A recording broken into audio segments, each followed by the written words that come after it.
How's that sound to you? Yeah, it sounds great. Welcome to J. Adams Brawl Call.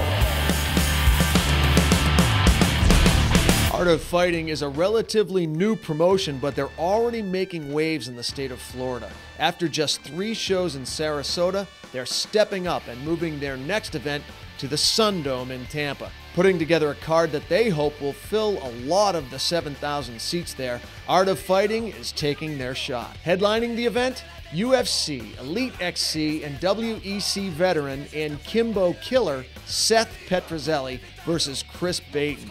Now, both of these guys have fought in big shows against very tough opponents. Seth has faced Dan Severn and Matt Hamill, but his most notable match, a famous flash knockout of highly publicized Kimbo Slice in just 14 seconds. So after the UFC released me from my contract, got picked up by Strikeforce and Elite XC, and then I was on the undercard fight actually, and about an hour before the fight, I was warming up for my undercard fight, and they asked me if I wanted to fight Kimbo because Ken Shamrock was hurt. And they told me the money involved. I was like, yeah, I'll do it. No problem. And stepped up. It was a win-win situation for me, and it worked out for the better, obviously. Since the Kimbo fight, got the gym going here in Orlando. Myself, Tom Lawler, and our friend Mike Lee opened the gym. Pretty much we've been busting our butt, getting this thing going, getting students in here, getting a fight team put together. And so far we're doing great. Obviously Tom just won his UFC 100 fight last weekend. I was getting him ready for that the past 2 months, so I've pretty much been training for a fight myself with Tom, so I'm 100% ready to go right now if I had to go. I know Chris Baten is a big, scary black guy that wants to kick my head off. He comes out there and kicks a lot. He's pretty much a brawler. Besides that, his wrestling skills are subpar, his submissions are subpar. He's an overall decent, but I think I've got him on all different levels. I can beat him on the ground, can beat him standing up, and I've got the wrestling technique better than him too, so I don't see him posing any sort of threat to me at all. I see myself winning the fight by knockout for sure. I don't want to go to the ground. I think that's boring for the audience. I definitely want to stand up and trade with him. His kicks are good, but his hands aren't that great, so I'm just going to keep my distance and then use my kicks to keep the distance and then close it in and try to go for the knockout with my big right. He'll be facing always dangerous IFL, UWC, and RFC veteran Chris Baten. Baten is no stranger to big fights and big moments in the cage as well. He stepped in with Jamal Patterson, Lou Pauly, Whisper Goodman, and TJ Cook.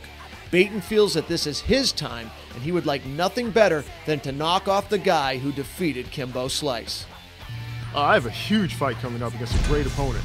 Fortunately, our styles match well, and it's going to be a great fight for the fans. I come from a stand-up background. I started training karate when I was 4 years old, then going into Taekwondo, becoming 2003 national champion in Taekwondo, then doing professional kickboxing. I hold an undefeated professional kickboxing record, then transitioned to MMA. My opponent, he's a former national karate champion, great stand-up fighter, so it's going to be an awesome fight for the fans to watch.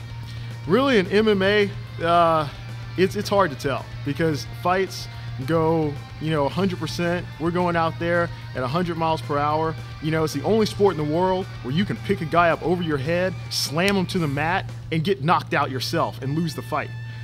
So when it comes to luck versus skill, every fight's a little bit of luck, every fight's a little bit of skill. So his fight against Kimbo, it takes skill to get in there. You got to have power to put down a big guy like that. If the opening was there, he took it on purpose or by accident, who knows?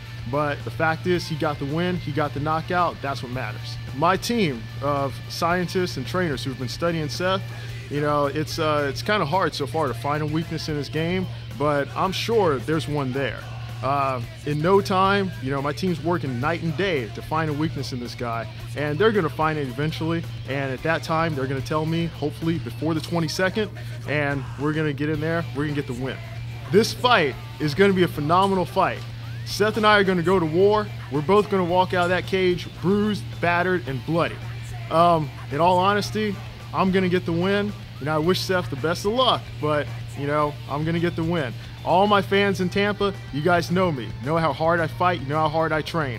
It's going to be a great fight for you, but after all is said and done, my hand is going to be raised.